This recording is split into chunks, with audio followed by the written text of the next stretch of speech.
Bismillahirrahmanirrahim. Elhamdülillah ve salatu ve selamu ala Resulillah ve ba'd. 56. hadis. An Aişe radıyallahu anha qalet.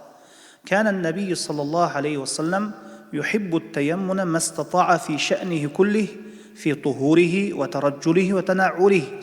Sahihul Bukhari. Ayşe radıyallahu anha aytты, Peygamber sallallahu aleyhi ve sellem qadir bolgunça bardıq işlerinde oң taraptan baştooну жақшы көрөт эле, тазаланганда жана сакалын тараганда жана бут кийимин кийгенде. İmam Bukhari rahimahullah rivayet kılgan hadiske düşündürme. Sahabalar daima Peygamber sallallahu aleyhi ve sellem'den iş hareketlerini küzötüp turuşat ele. Andan bir nerseni yürönünü maksat kılıp amal kılıları jana başkalarga jetkirүү üçün. Ayşe enemiz Peygamber sallallahu aleyhi ve sellem'den bardıq şarapаттуу işlerde оң колдон баштап жасоону, аткарууну жакшы көрүүсүн кабарын берди. Оң тараптан баштоо Пайгамбарыбыз саллаллаху алейхи вассаламды сүйүнтөт экен. Анткени Пайгамбарыбыз саллаллаху алейхи вассалам жакшы иштерди жакшы көргөн.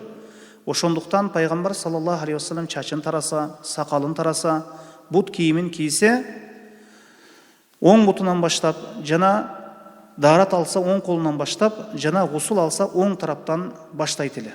Мына ушул İşlerde Peygamberimiz sallallahu aleyhi ve sellem oң taraftan başlagan. Al эми kir, ıplas, najas боло турган işlerde sol kolun колдонот эле. Мисалы истинжа кылган кезде, мындайча айтканда ажатынан тазаланганда. Жана ошондой эле ажатканага киргенде сол бут менен кирип чыкканда оң бут менен чыгуу керек экен. Хадистен алына турган пайдалар, биринчи пайда, жогорку хадистин маанисинде дагы бир хадис келет Айша энебизден. كان النبي صلى الله عليه وسلم يعجبه التيمم في تنعله وترجله وطهوره وفي شأن كله.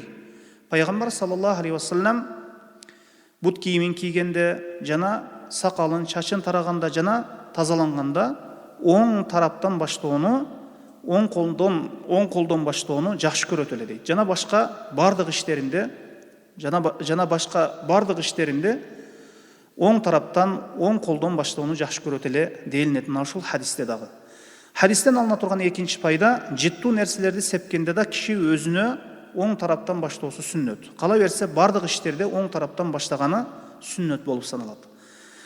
Жана хадистен алына турган үчүнчү пайда, имам Навави рахимахулла айтат, дайыма болуп келген бизде бир эреже бар дейт. Шарапаттуу болгон жана урматтуу саналган нерселерде, иштерде оң тараптан баштоо сүннөт. Шарапатсыз нерселерде, урматы жок нерселерде сол тарап менен баштоо керек деп айткан. Бул дегени оң колду урматтуу саналган жана зыйнаттуу нерселерде колдонуу. Мисалы тамак жегенде, ал эми сол колду болсо, мисалы ажатынан тазаланууда жана зарасынан тазаланууда колдонот. Хадистен алына турган төртүнчү пайда, оң кол менен бир нерсени берүү жана оң колду алуу бул сүннөт.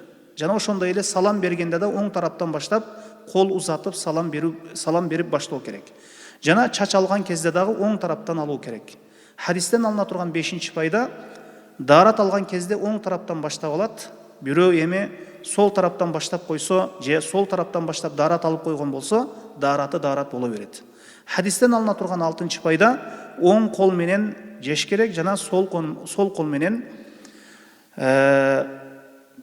оң кол менен жеу керек, жеп ичүү керек, сол кол менен жегенге ичкенге болбойт. Сол кол менен жешти, ичишти шарият кайтарган, тыюу салган. Мына ошондуктан биз балдарыбызды дайыма көзөмөлдөбүз керек. Оң кол менен жеп ичирүүгө үйрөтүүбүз керек. Сол кол менен жеп ичүүдөн Пайгамбарыбыз саллаллаху алейхи ва саллям бизди кайтарган. Аллаху а'лам.